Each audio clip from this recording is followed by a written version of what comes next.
चलिए नमस्कार प्रणाम प्रेमी डिजिटल में आप सबका स्वागत बा वेलकम बा। ताई आज फिर से शिवहर जिला के एगो बहुत बढ़िया कलाकार जी उपस्थित बारे स्टूडियो में, तो उनका से मुलाकात होकबे करी। लेकिन चैनलवा के तनी सब्सक्राइब करी, बेल आइकन घंटी दबा दी कि नोटिफिकेशन गिरे। तो चलिए आई चिल्लाओ तनी आपके व्यास जी से। बोली व्यास जी। हाँ हेलो। तो परिचय दी हमारे श्रोता बंधु बड़े उनका से नहीं आइए भैया, हम सिंगर राजू राज आप सबके दोनों हाथ जोड़ के गोर लगता नहीं। और बहुत जल्द हम गाना आ रहा बा आप सबके बीच, तो प्यारा आशीर्वाद दी और सुनी लाइव रिकॉर्डिंग। चलिए गाइए तो कैसे था।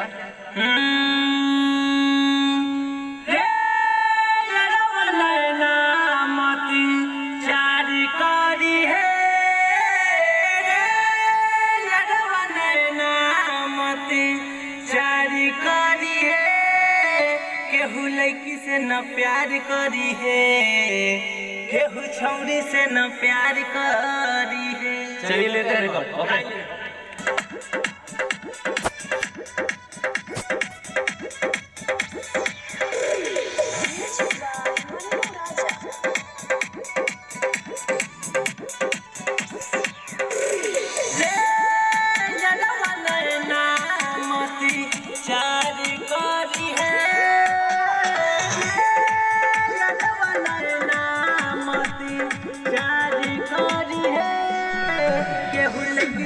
प्यार करी है, केहू छौरी से न प्यार करी है। हाँ, केहू लड़की से न प्यार करी है, केहू छौरी से न प्यार करी है। जिंदगी से न अपना खेला वार करी है, जिंदगी से न अपना खेला वार करी है।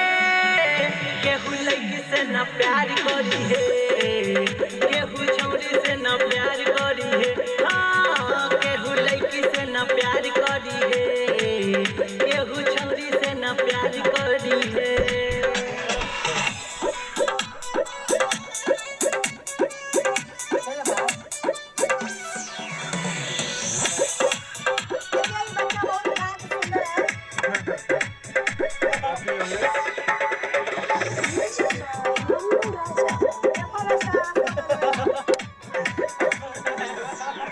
दिल तोड़ के मुँह मोड़ के चली जाई साथे केहू और के, जेब छाड़ के मजा मार के बात लगी करे दुनियादारी के।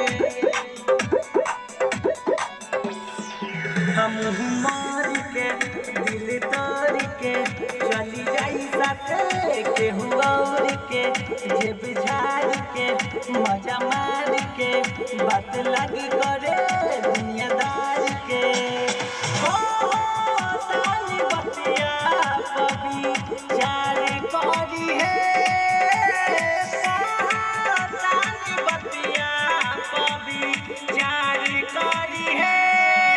केहू लड़की से न प्यार करी है, केहू छौरी से न प्यार करी है। हाँ, केहू लड़की से न प्यार करी है, केहू छौरी से न प्यार करी है।